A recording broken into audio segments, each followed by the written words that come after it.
You should be able to hear that music playing in the background, Year 3. It does mean that it is Comprehension Day. So, slight difference though today, because we are going to use the comprehension booklet today. Woo! Exciting times. I don't know why I get so excited about it, but I do. And I hope that you do too. I have chosen a piece in here that I hope will be exciting for you too. It's actually a passage from a book that I used to love when I was growing up. As a child, it was an absolute joy to read. It was called The Demon Headmaster. So what I thought I'd do, you'll find it on page 14 and 15. I will read the text for you, but I'd like you, as always, we can't just do a comprehension when we've read something through once. Nobody can. We can't find all the information just scanning it through once. That can't happen. So I'll read it through once. It would be really useful if right now you went and got your booklets and found the page and followed it through with me, and then you need to read it through yourself anyway. So I'll give you a moment. Press pause. Now, all of you, well done. Go and grab your booklets, and I'll see you back in 3 seconds. 3.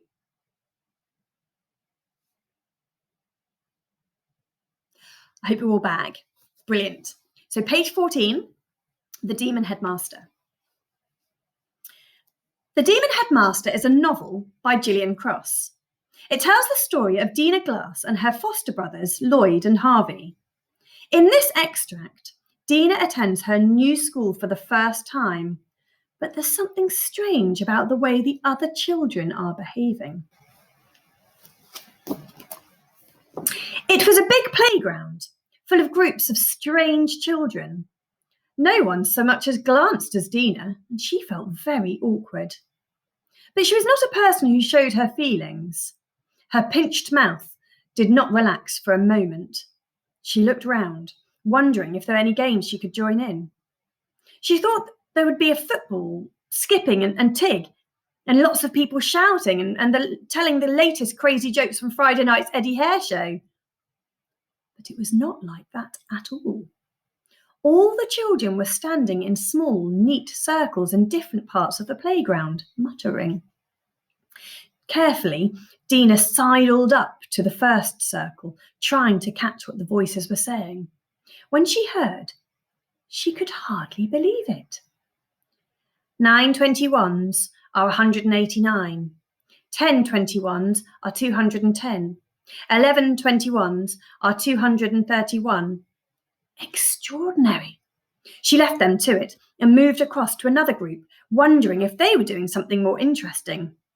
But they seemed to be reciting too, only what they were saying was different. William I, 1066 to 1087. William II, 1087 to 1100. Henry I, 1100 to 1135. She stood beside them for some time, but they did not waver or look round at her. They just went on chanting, their faces earnest.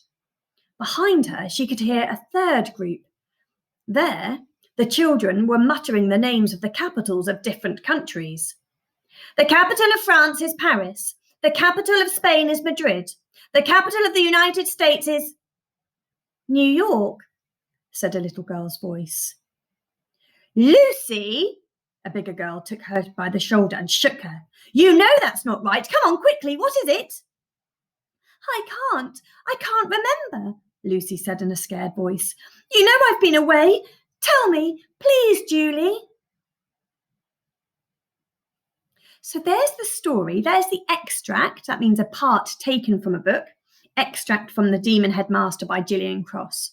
Now, you might have noticed as we were reading throughout the little piece of text, there's lots of words that have these little asterisks by the words. There's a few as we go through over here. And if you look down here, they're words that they've used in the glossary, so they give you the meaning down here. Okay. Now, what I would like you to do is read it through again for yourselves, obviously, but here are where you're going to do your answers. It's the types of questions they're using actually ask for a little bit more inference from you. So whilst we've been doing quite a few comprehensions recently, what inference is getting you to decide for yourself some of the things. It might not be as obvious from the text. It might not be lifting the information directly from the text and putting it into your answer, but it might be how you think, what do you feel, and what do you think might have happened. So it shows real comprehension, real understanding of what's going on around the story. So you do need to read it through again. Why do you think they're being so strange? Now, you haven't read the book, but the heading and the title of the story might give something away. So read it through again. It's a brilliant book if you haven't read it. And if you're looking for something to read, it's a good one. You might be able to find a copy somewhere. But full sentences still, please. Capital letters and full stops. I look forward to reading your answers.